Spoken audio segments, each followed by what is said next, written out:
నంద్యాల జిల్లా నందికొట్కూరు బాలురు పాఠశాలను ఎంపీ బైరెడ్డి శబరి ఆకస్మిక తనిఖీ చేశారు. కాలం చెల్లిన వంట పాత్రలు సామాన్లను వాడుతున్నారని అధికారులపై ఆగ్రహం వ్యక్తం చేశారు.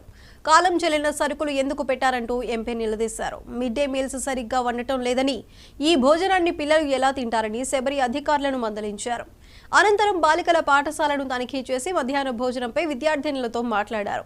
భోజన సదుపాయాలు బాగున్నాయంటూ అక్కడి అధికారులను బైరెడ్డి శబరి ప్రశంసించారు.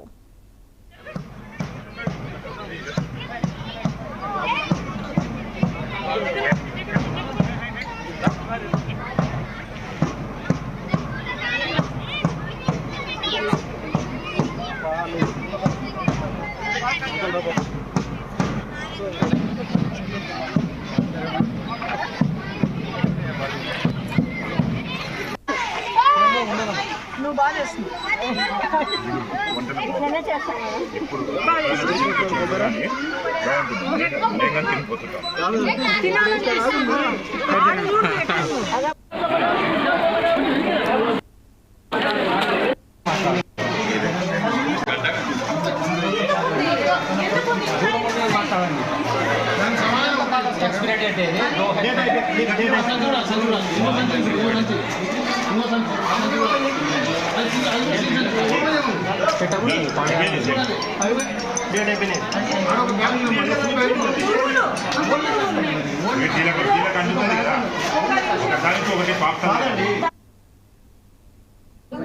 అనేది అంత కంప్లీట్ వచ్చిన ఫండ్స్ ని కంప్లీట్ డైవర్ట్ చేసేసి ఎడ్యుకేషన్ సిస్టమ్ ని సర్వనాశనం చేస్తున్నారు.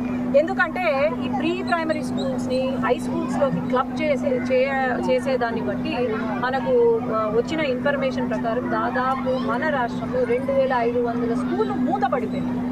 4500 స్కూళ్ళు క్లబ్ చేసేటప్పటికి ఇది ఎట్లా అయిపోయిందంటే టీచర్స్ కూడా గత 5 సంవత్సరాల్లో టీచర్స్ ఎవరైతే ఇంటర్మీడియట్ చదివే అర్హత ఉన్న టీచర్స్ని హై స్కూల్స్కి పంపించేసి బీఈడి ఏదైతే ఉందో అది వాళ్ళను ప్రీ ప్రైమరీకి పంపించేసి కంప్లీట్ సర్వనాశనం చేసింది. అప్పుడు గత 5 ఇయర్స్గా రేషియో మామూలుగా 1:20 ఉండాలి రేషియో. కానీ ఇప్పుడు టీచర్స్ కరువు అయిపోయి పోస్టింగ్స్ నింపక, ఎక్కడ టీచర్స్ పోస్ట్ ఖాళీ పోస్టులను కూడా నింపక వీళ్ళు చేసిన ఘనకార్యం ఏంటంటే రేషియో 1:60, 1:70కి వచ్చేసింది.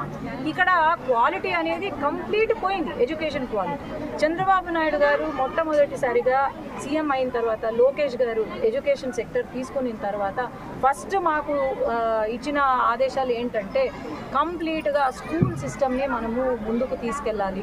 స్కూల్ డెవలప్మెంట్ అయితేనేమి, స్కూల్ ఎడ్యుకేషన్ క్వాలిటీ అయితేనేమి, టీచర్స్కి మనం అండగా ఉండాలి మన ప్రభుత్వం అని చెప్పారు. కాబట్టి ఖచ్చితంగా ఇప్పుడు నంద్యాల చైర్మన్గా, డెవలప్మెంట్ బోర్డ్ చైర్మన్గా చేశారు. ఆల్మోస్ట్ అన్ని స్కీమ్స్ మన దీంట్లో ఉంటుంది.